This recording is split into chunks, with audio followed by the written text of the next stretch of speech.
प्रथमं वक्रतुण्डं च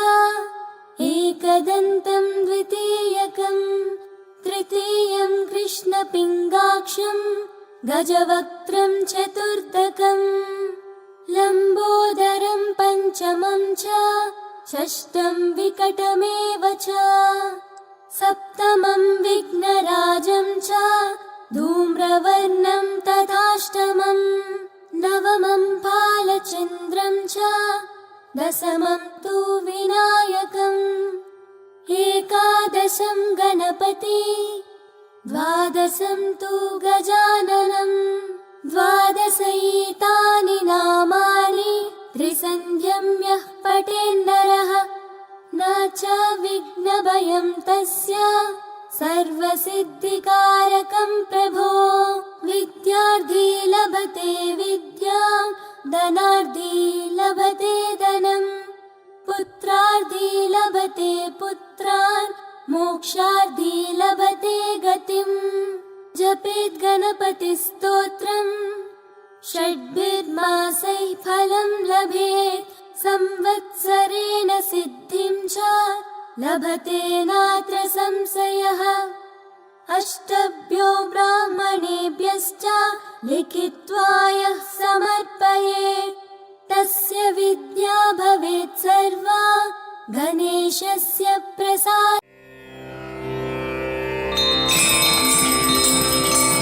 जय गणेश जय गणेश जय गणेश जय गणेश जय गणेश जय गणेश जय गणेश जय गणेश जय गणेश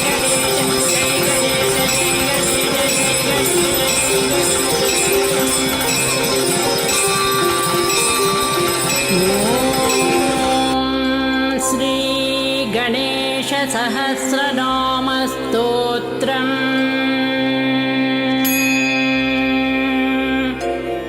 अस्य श्री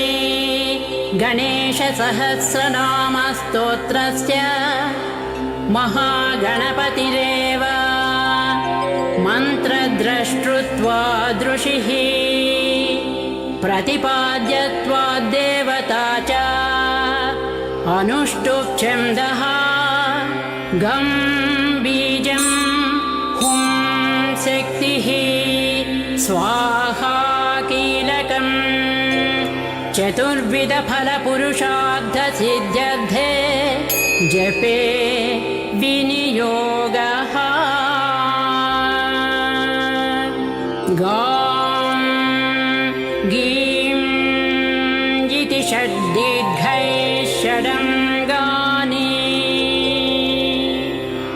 ध्यानं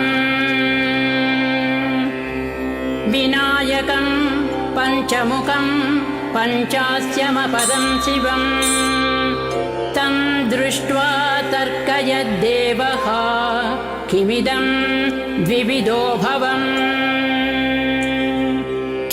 अथवा मे वरं दातुमागतोऽयं गजाननः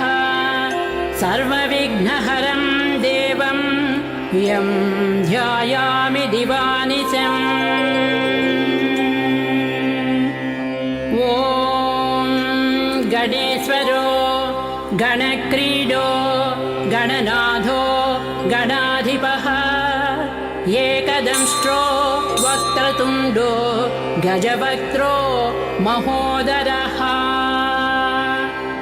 ॐ गणेश्वरो गणक्रीडो गणनाथो गणाधिपः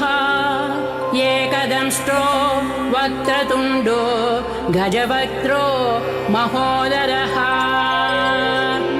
लम्बोदरो धूम्रवर्णो विकटो विघ्ननायकः सुमुखो दुर्मुखो बुद्धो विघ्नराजो गजाननः भीमः प्रमोद आनन्दो सुरानन्दो मदोत्कटः हेरम्बस्यम्बरस्यम्भुः लम्बकर्णो महाबलः नन्दनालम्पटो भीमः मेघनादो गणञ्जयः विनायको विरूपाक्षो धीरः सूरो वरप्रदः महागणपतिर्बुद्धिप्रियो क्षिप्रप्रसादनः रुद्रप्रियो गणाध्यक्षो उमापुत्रो घनासनः कुमारगुरु ईशानपुत्रो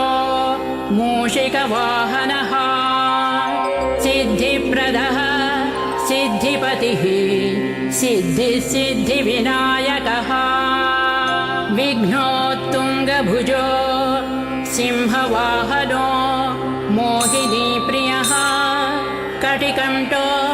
राजपुत्रस्य कलः संवितावितः कूष्माण्डगणसम्भूतः दुर्जयो जयः। नमस्कार दोस्तों, योर